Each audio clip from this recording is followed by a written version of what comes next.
여러분 안녕하십니까? 센 경제 현장 오늘의 주요 뉴스입니다. 금융사들이 실적 악화를 이유로 대규모 인력 구조 조정을 단행하면서도 최고 경영자들은 고액의 연봉과 배당을 챙긴 것으로 드러났습니다. 삼성중공업이 2만 1,100TEU급 컨테이너선을 수주하면서 세계 최대 컨테이너선 수주 기록을 한 달 만에 갈아치웠습니다. 중국 3대 전자상거래 업체들이 한국 기업 유치에 열을 올리고 있습니다. 펀플러스가 중국 최대 유통업체 벵가드와 손잡고 협력사들의 중국 수출을 지원하기로 했습니다.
코스피 지수가 2,000을 넘어선 이후 계속 이어지고 있는 투신권의 펀드 환매 물량. 여기에 오늘은 외국인마저 매도하면서 코스피 지수는 하락 마감했습니다. 자세한 마감 시황 들어보겠습니다. 보도국의 이보경 기자와 함께합니다. 안녕하세요. 안녕하세요.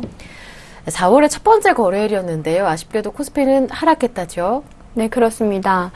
오늘 코스피 지수는 4일 만에 약세로 돌아서면서 마감했습니다. 투신의 펀드 환매 물량이 쏟아져 나왔고 또 외국인이 다시 매도 우위로 돌아서면서 수급 구조가 악화된 영향이 컸습니다. 오늘 코스피는 전일 대비 0.62% 내린 2028.45포인트로 거래를 마쳤습니다. 오늘 코스피에서 외국인은 522억 원을 순매도하면서 4일 만에 매도 우위로 돌아섰습니다. 지난달 18일 이후 10일거래일째 매도 기조를 이어온 기관은 오늘도 935억 원을 순매도했는데요. 이 중 668억 원이 투신권에서 나왔습니다. 개인은 1221억 원을 순매수하면서 하루 만에 다시 매수 우위로 돌아섰습니다. 업종별로는 하락한 업종이 많았습니다. 상승 마감한 업종은 종이 목재, 음식료 등 7개에 불과했습니다. 반면에 두산중공업, 두산인프라코어 등이 속한 기계업종 지수가 1.98%로 낙폭이 가장 컸고요. 현대차, 현대모비스 등이 편입돼 있는 운수장비 업종 지수도 1.61% 내렸습니다. 시가총액 상위 종목 중에서는 약세 종목이 압도적으로 많았습니다.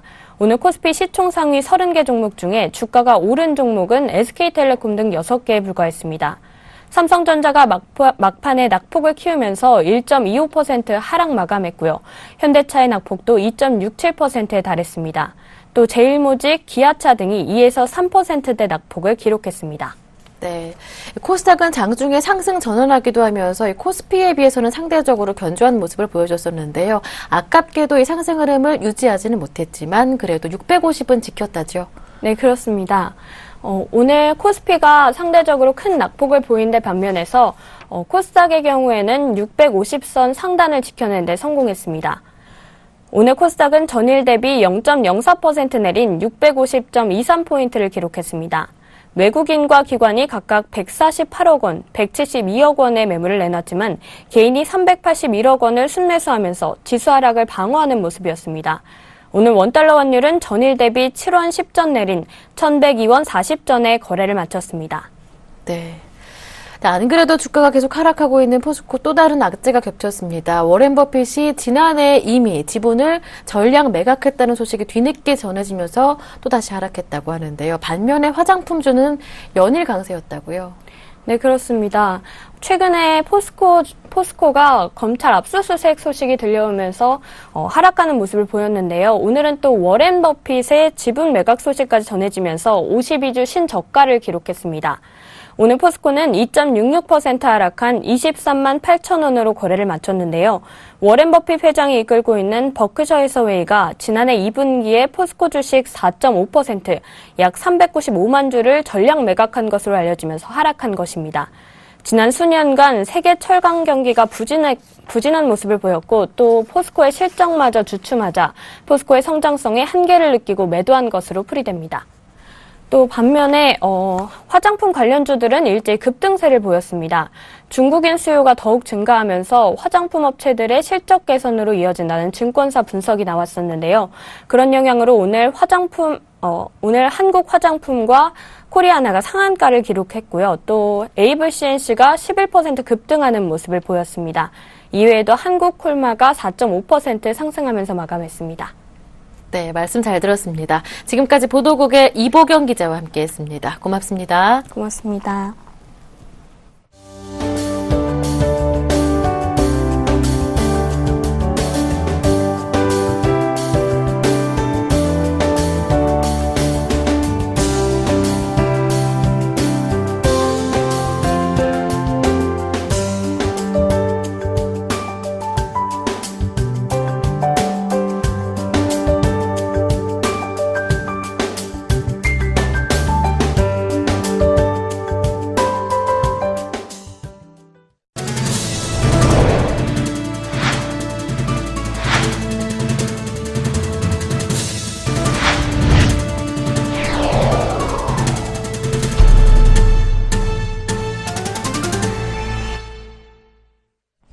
네, 금융사들이 실적 악화를 이유로 대규모 인력 구조 조정을 단행하면서도 최고 경영자들은 고액 연봉과 배당을 챙겨 여론의 눈총을 받고 있습니다. 정한희 기자가 전합니다.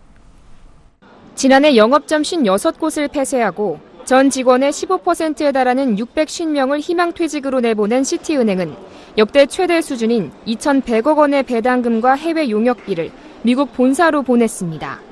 순이익 1,120억 원에서 차지하는 배당액은 509억 원으로 배당 성향은 은행권 최고 수준인 45%에 달했습니다. 더구나 지난해 은행연합회장으로 자리를 옮긴 하영구 전 시티은행장은 대규모 구조조정 중에도 근로소득 25억 원, 퇴직금 46억 원 등 총 71억 원의 보수를 받았습니다. 지난해 실적 악화로 646억 원의 순손실을 기록한 스탠다드 차타드 은행은 비용 절감을 이유로 2013년부터 총 61개의 영업점을 폐쇄한 데 이어 지난해 초 15년 이상 근속한 200여 명의 직원들마저 내보냈습니다. 하지만 스탠다드 차타드 금융지주는 지난해 영국 본사에 1,500억 원의 중간 배당금을 지급한 데 이어 내년 초까지 최대 3천억 원의 추가 배당을 검토하고 있습니다. 외국계 은행의 이 같은 과도한 배당으로 국부 유출에 대한 논란마저 일고 있는 가운데 지난해 초 퇴임한 리처드 힐 전 스탠다드 차타드 은행장은 급여와 상여금, 복리비용 등의 명목으로 금융권 최고 수준인 총 27억 원의 보수를 받아갔습니다.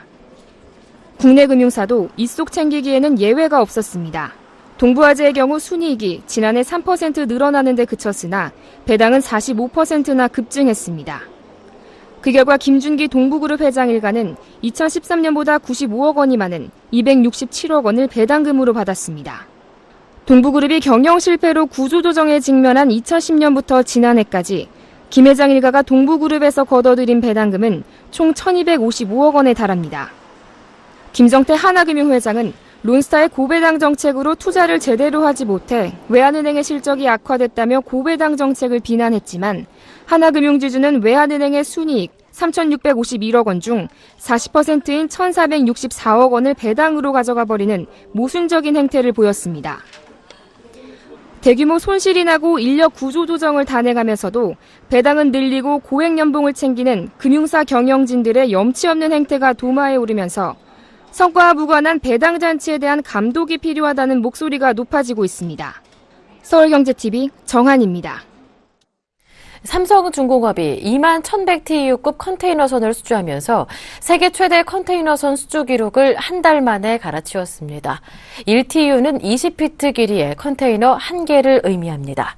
삼성중공업은 오늘 홍콩 OCL서로부터 21,100TEU급 초대형 컨테이너선 6척을 9억 5천만 달러에 수주했다고 밝혔습니다.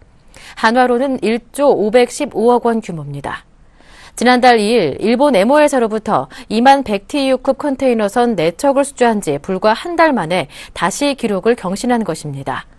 특히 이번 계약에는 6척의 옵션도 포함돼 있어 삼성중공업의 추가 수주도 기대를 모으고 있습니다.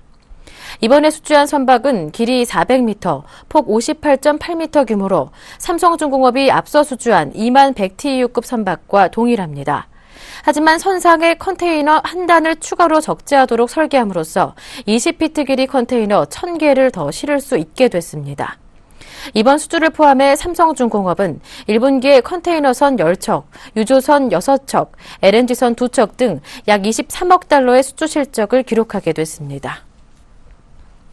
알리바바, JD.com, 웨이핀후이 등 중국 3대 전자상거래 업체들이 한국 기업 유치에 열을 올리고 있는데요. 국내 유통기업들에게 500조 원 규모에 달하는 중국 온라인 쇼핑 시장에 진출할 수 있는 기회가 열리고 있습니다. 한지희 기자가 보도합니다. 글로벌 전자상거래 기업들이 한국 기업의 중국 직판 사업 강화에 팔을 걷어붙였습니다. 한류바람에다 지난해 한중 FTA 체결로 무관세 혜택까지 적용되면서 중국 소비자들이 한국 온라인 쇼핑 시장에 큰 손으로 떠오르고 있기 때문입니다. 중국의 해외 직구족은 현재 약 1,800만 명 수준, 오는 2018년에는 약 3,600만 명으로 2배 이상 급증할 전망입니다. 중국 전자상거래 시장 또한 매년 30% 이상 성장하고 있고 지난해에는 원화 기준으로 500조 원 수준까지 이르렀습니다. 글로벌 빅4 전자상거래 업체 JD.com의 류창둥 회장은 지난주 목요일 방한에 한국 제품만을 전문적으로 파는 한국관을 오픈한다고 발표했습니다. 입점 업체들에게는 1년 동안 사용료를 면제한다는 파격적인 조건을 걸었습니다. 중국 최대 규모의 물류 시스템을 갖추고 있어 당일 배송이 가능하다는 점을 경쟁력으로 꼽았습니다. 过去呢，我们已经在中国互联网上进行了11年的产品的行销，并且取得了巨大的成功。我们前10年每年的自营的业务都是超过100%的增长，所以在这种数字上呢，实际上已经回答了这个问题。我相信呢，我们对中国消费者了解，一定可以给我们的韩国的商家带来很多价值。 이보다 하루 앞서 한국 기업 유치를 위한 설명회를 개최한 웨이핀후이는 대한무역투자진흥공사와 업무 협약을 맺고 한국 상품을 입점시키기 위해 공을 들이고 있습니다. 올해 한국 상품전 오픈을 계획하고 있고 한국 제품 역직구 사업 본격화를 위해 현재 인천에 물류센터를 세우고 있습니다. 중국 전자상거래 1위 기업인 알리바바는 지난달 한국무역협회가 운영 중인 해외 직판 쇼핑몰 K몰24와 알리바바 그룹 산하의 B2C 오픈마켓 T몰 글로벌 간 상품 연계 협력을 강화하는 것에 합의했습니다. 또 지난 20일에는 CJ 대한통운과 한중 국제특송사업 협약을 맺고 물류 시스템 구축에 본격 진출했습니다. 글로벌 전자상거래 업체들의 한국 기업 유치전이 본격화되면서 중국 직구 시장 진출이 국내 유통기업들에게 생존과 성장을 위한 새로운 돌파구로 떠오르고 있습니다. 서울경제TV 한지입니다. 홈플러스가 벵가드와 손잡고 협력사들의 중국 수출을 지원하기로 했습니다. 이번 협력으로 두 회사는 48개 홈플러스 PB 협력사 상품 150여 개 품목을 중국 벵가드 매장에서 판매하기로 했습니다. 홈플러스는 올 상반기 100만 달러 물량의 상품을 중국 벵가드 매장에서 시범 판매하고 점차 제조업체 브랜드인 NB 상품으로 수출을 확대해 간다는 계획입니다. 벵가드는 지난 1984년 설립된 중국 유통업체로 중국 내 100여 개 도시에서 4,100여 개 매장을 운영하고 있습니다. 연간 매출액은 1,040억 위안, 우리 돈 18조 7,200억 원입니다. 국내 항공사들이 조종실 2인 상주 규정을 앞다퉈 도입 중입니다. 독일 저머닝스 여객기의 추락 원인이 조종실에 혼자 남은 부기장의 고의 때문이라는 정황이 드러나면서 국토교통부가 2인 상주 규정 도입을 지시했기 때문입니다. 이전부터 조종실 2인 상주 규정이 있었던 대한항공과 제주항공을 제외한 진에어, 이스타항공, 티웨이 항공, 이미 조종실 2인 상주를 시행하고 있고 아시아나항공과 에어부산은 이달 초부터 시행할 계획입니다. 유가증권 시장 7개사, 코스닥 시장 11개사, 코넥스 시장 2개사 등 20개사가 상장 폐지됐거나 폐지 사유가 발생했습니다. 12월 결산법인 중 외국법인 등을 제외한 유가증권 시장 724개사와 코스닥 시장 1024개사, 코넥스 시장 68개사의 사업 보고서를 심사한 증권거래소는 유가증권 시장에서는 경남기업, 삼한기업, 신일건업 등 3개사의 상장 폐지를 확정했습니다. 남광토건, 넥솔론, XTX엔진, STX중공업 등 4개사는 상장 적격성 실질심사 대상법인으로 지정됐습니다. 이 기업들은 자본금 전액 잠식 해소를 입증하는 서류를 제출한 상태로 기업심사위원회의 심의를 거쳐 상장 폐지 여부가 결정됩니다. STX, 동양네트워크스, TCN코, 현대시멘트, 현대페인트 등 4개 5개사는 관리 종목 지정이 해제됐습니다. 코스닥 시장에서는 울트라건설의 상장 폐지가 확정됐고 10개사는 상장 폐지 사유가 생겼습니다. 상장 폐지 사유 발생 기업은 해피드림, 코데즈 컴바인, 우전앤한단, 잘만테크, 에이스하이텍, 스틸앤리소시즈, 영진코퍼레이션, L에너지, 승화프리텍, YG파워 등입니다. 전국의 주택 월세 가격이 4개월째 보합세를 이어가고 있습니다. 오늘 한국감정원에 따르면 지난달 전국 주요 8개 시도의 주택 월세 가격은 지난달과 같은 수준을 유지했습니다. 서울이 보합세를 보였으나 인천과 경기도가 각각 0.1%씩 하락하면서 수도권 전체도 0.1% 내렸습니다.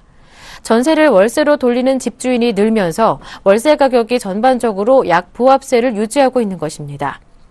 지방은 지난달과 같은 수준입니다. 최근 집값 상승세가 가파른 광주광역시가 월세 가격도 0.1% 오른 것으로 조사됐고 울산과 대전도 각각 0.1% 상승했습니다. 대구와 부산은 보합세로 마감했습니다. KT가 통신 및 솔루션 상품 150종에 대한 안내와 컨설팅을 제공하는 기업 전용 웹사이트 올레 중소사업자를 대폭 개편해 오픈했습니다. 올레 중소사업자는 소상공인을 대상으로 서비스하던 기존 올레 소호에 중소사업자가 필요로 하는 솔루션을 추가해 확대한 것입니다. 상품 소개와 컨설팅 신청 등 중소사업자에 최적화된 다양한 서비스를 제공합니다. KT는 특히 온라인 컨설팅 신청을 클릭하면 KT 전문 컨설턴트의 컨설팅을 받을 수 있어 대기업과 같은 솔루션을 활용하기 부담스러웠던 중소사업자들에게 알맞은 상품을 저렴하게 제공할 수 있다고 설명했습니다. 이홍재 KT비즈 사업본부 본부장은 이번 사이트 확대 개편으로 어려운 경제 상황에 중소사업자의 경영 부담을 덜어줄 수 있는 다양한 상품과 솔루션을 손쉽게 알려줄 수 있게 됐다고 말했습니다.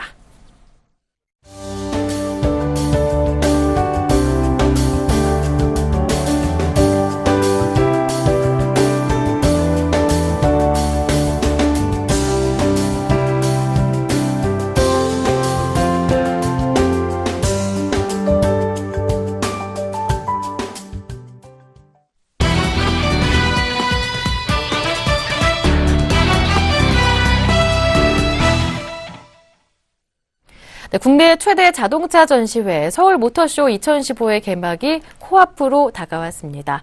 각 완성차 업체들은 오는 3일부터 12일까지 열흘간 주력 상품과 컨셉 차량을 내놓고 소비자들의 선택을 받기 위한 치열한 경쟁을 벌이게 됐는데요. 오늘은 이틀 앞으로 다가온 서울모터쇼에 대해서 자세한 이야기 나눠보겠습니다. 정은규 기자와 함께합니다. 안녕하세요. 네, 안녕하십니까? 네, 이번 서울모터쇼 어떻게 준비됐나요? 네, 이번 서울 모터쇼는 기술을 만나다 예술을 느끼다라는 주제로 경기도 일산 킨텍스에서 역대 최대 규모로 진행됩니다. 현대 기아차 등 국내 완성차 업체는 물론 BMW와 벤츠 등 수입차까지 총 32개의 완성차 브랜드가 370여 대의 차량을 출품합니다. 이 중 세계 최초 공개 차종은 7종, 한국 최초 공개는 41종에 달하는데요. 모터쇼에서는 완성차 브랜드들이 다양한 콘셉트카를 내놓고 미래 시장을 건 승부를 펼칩니다. 특히 이번 모터쇼에서는 당장 출시를 앞둔 풀체인지 모델들의 최초 공개도 여럿 있어서 소비자들의 관심이 높을 것으로 예상됩니다. 네, 그렇다면 곧 출시를 앞둔 차량과 관람객들이 놓치지 말아야 할 차가 있다면 어떤 것들이 있을까요? 네, 우선 이번 모터쇼에서 가장 관심을 끌 차종으로는 기아 자동차의 K5가 꼽히고 있습니다. K5는 기아차의 디자인 혁신을 상징하는 모델인데요. 이번 모터쇼를 통해 5년 만에 2세대 모델을 선보이게 됩니다. 한국 GM도 6년 만에 스파크의 완전 변경 모델을 세계 최초로 공개합니다. 아직 외관 사진도 공개되지 않았기 때문에 새로운 스파크는 서울 모터쇼에서만 볼 수 있습니다. 이 밖에 BMW는 뉴 6 시리즈 그란 쿠페를 국내 최초로 공개하고 벤츠는 한 대당 2억 원이 넘는 마이바흐 S클래스를 선보입니다. 폭스바겐도 올해 출시 예정인 신형 폴로를 공개할 예정입니다. 네. 당초 이번 서울 모터쇼에는 이 람보르기니가 출시된다고 기대가 많이 모아졌었는데요. 무산됐습니다. 그 이유가 궁금한데요. 네, 좀 아쉬운 부분인데요. 당초 람보르기니가 처음으로 국내 모터쇼에 참가하는 것으로 알려지면서 많은 관심을 모았습니다. 하지만 개막을 보름여 앞둔 시점에서 람보르기니 서울이 돌연 불참을 선언했는데요. 람보르기니는 일부 글로벌 메이저 모터쇼에만 참여해왔기 때문에 이번 서울 모터쇼 참가는 큰 의미가 있었습니다. 더욱이 서울 모터쇼 조직위 입장에서는 람보르기니가 최초로 서울 모터쇼에 참여한다며 홍보에 열을 올려왔던 터라 당황스럽기 짝이 없는 상황이었는데요. 람보르기니 서울이 불참을 알리며 밝힌 이유는 본사 지원 불가였습니다. 석연치 않다는 느낌을 지우기 어려운데요. 이 때문에 람보르기니가 조직위는 물론이고 국내 자동차 소비자들을 무시했다는 비판의 목소리가 나오고 있습니다. 네, 이 서울 모터쇼에는 현대모비스를 비롯해서 자동차 부품업체들도 50여 곳이 참여를 하는데요. 이 명단을 보니까 국내 타이어 3사는 보이지가 않습니다. 그 이유가 뭡니까? 네, 이번 모터쇼에 국내 타이어 3사 한국타이어, 금호타이어, 넥센타이어가 모두 불참을 선언했습니다. 이들 업체들은 국내와는 달리 해외 모터쇼에는 꾸준히 참가를 하고 있는데요. 공식적인 불참 배경으로 이번 서울 모터쇼 주제와 연관성이 적다는 등의 이유를 들고 있지만 진짜 이유는 보다 현실적인 부분에 있는 것으로 보입니다. 모터쇼에 참여하면 부스 설치 등 여러 가지 비용이 발생하게 되는데 타이어 3사 입장에서 비용 대비 기대 효과가 거의 없기 때문입니다. 특히 이들 3사는 국내 시장에서 수년간 점유율 변동 없이 각각의 파이를 나눠 갖고 있는 상태여서 국내 소비자들을 대상으로 막대한 비용의 홍보 활동을 하는 것을 불필요하게 느끼고 있는 것입니다. 네, 이번 서울 모터쇼에서 만나기를 기대했던 몇몇 업체들은 물론 나타나지 않고 있지만 그래도 예매 열기는 뜨겁다죠. 네, 서울 모터쇼 사전 입장권 판매가 어제 마감이 됐는데요. 조직위 집계에 따르면 최종 18만 8천 매의 입장권이 팔렸습니다. 사전 판매 집계에는 일반 관람객들의 인터넷 예매와 참가 업체들이 마케팅용 자체 구매가 포함되는데요. 고무적인 부분은 일반 관람객 판매량이 크게 늘었다는 점입니다. 어제까지 총 6만 매가 판매됐고요. 지난 2013년과 비교하면 일반 관람객 예매는 40%나 늘었습니다. 지난해 말 기준 국내 자동차 등록 대수는 2천만 대를 넘어섰고 최근 레저 열풍으로 SUV가 인기를 끄는 등 자동차 문화가 양적 질적으로 풍성해지면서 모터쇼에 대한 일반의 관심도가 높아지고 있는 것으로 풀이됩니다. 네, 올해 서울 모터쇼 어느 해보다 열기가 뜨거울 것 같은데요. 마지막으로 간단한 관람 팁을 주신다면요. 네, 조직위는 이번에 서울 모터쇼를 준비하면서 가상현실 투어라는 새로운 시스템을 홈페이지에 도입했습니다. 서울 모터쇼 홈페이지에 방문해서 하단에 있는 VR 투어를 클릭하면 PC나 스마트폰 화면을 통해서 미리 모터쇼 현장을 확인할 수 있는데요. 이번 모터쇼는 킨텍스 1관과 2관 두 곳에서 진행됩니다. 이동거리가 만만치 않은데요. 가상현실 투어를 활용해서 미리 동선을 확인한다면 좀 더 편하게 관람할 수 있을 것으로 생각됩니다. 네, 말씀 잘 들었습니다. 지금까지 보도국의 정훈규 기자와 함께했습니다. 고맙습니다. 네, 감사합니다.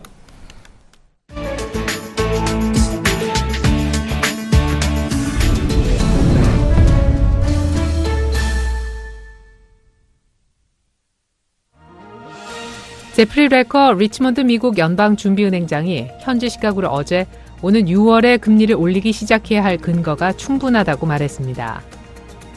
레커 행장은 연준 통화정책 결정기구인 연방공개시장위원회, 즉 FOMC의 올해 순회 위원입니다. 그는 연방기금 금리가 지금보다 더 높아져야 할 강한 여건이 만들어질 수 있다면서 앞으로 나올 지표들이 예측에서 크게 벗어나지 않는다면 6월에 금리가 인상돼야만 할 것이라고 강조했습니다. 또 6월 FOMC 회동에서 금리를 올리지 않기로 할 경우 반대해야 할지를 고민할 것이라고 덧붙였습니다.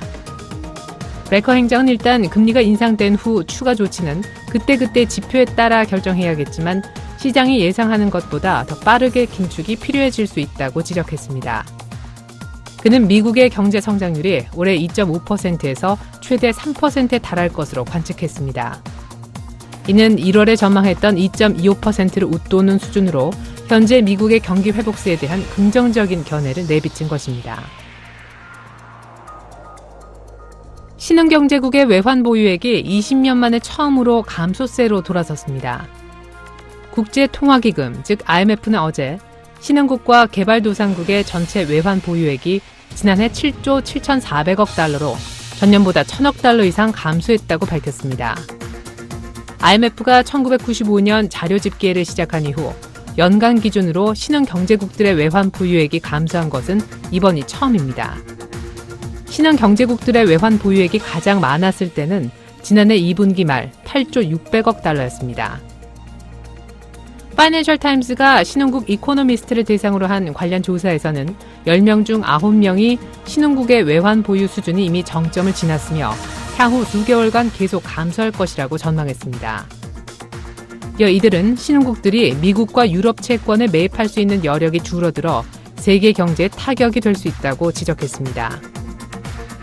신흥국들은 지난 10년 동안 서방의 채권을 매입해 이들 지역의 경제 성장의 동력을 제공해 왔었습니다. 신흥국의 외환 보유액 감소는 경쟁력 저하와 자본 유출, 미국 통화 정책에 대한 우려 등에서 비롯된 것으로 분석됩니다. 미국의 전자거래업체 아마존이 생수, 세제, 이유식, 기저귀 등 집에 사놓는 생활 필수품이 바닥나려고 할 때 버튼만 누르면 배달되는 대시버튼 서비스를 시작했습니다. 아마존은 홈페이지 초기 화면에서 연회비 99달러를 내는 아마존 프라임 회원들을 대상으로 신청을 받아 그중 일부에게만 시험 서비스를 제공하고 있습니다. 대시버튼 서비스 상품은 게사료와 즉석 음식, 쓰레기 봉투, 이유식과 화장지, 세제 등 총 254가지 종류입니다. 대시버튼 이용자로 초대되면 우편이나 택배로 대시버튼 서비스 이용에 필요한 실물 버튼을 제공받게 됩니다. 생필품 브랜드의 로고가 붙은 대시버튼에는 여러 차례 붙였다 떼었다 할 수 있는 접착제 스티커와 고리가 포함되어 있어 부엌 찬장과 세탁기 등 편한 곳에 붙여놓고 쓸 수 있습니다. 예를 들어 세탁기를 돌리려다가 세제가 거의 떨어졌다는 사실을 깨닫게 되면 세탁기에 붙어있는 대시 버튼을 눌러 제품을 바로 배달받을 수 있습니다. 4월 1일, 오늘은 만우절입니다. 가벼운 거짓말이나 장난도 허락되는 풍습이 있는 날이죠. 그 유래에 대해서는 세계 곳곳에서 여러 가지 이야기가 나오고 있지만 그보다 중요한 것은 오늘 하루만이라도 마음 놓고 웃어보자 하는 데 있지 않을까요? 웃으면 복이 옵니다. 봄의 한가운데로 들어서는 4월의 시작, 환한 웃음과 함께 하셨기를 바랍니다. 저는 여기에서 마치겠습니다. 고맙습니다.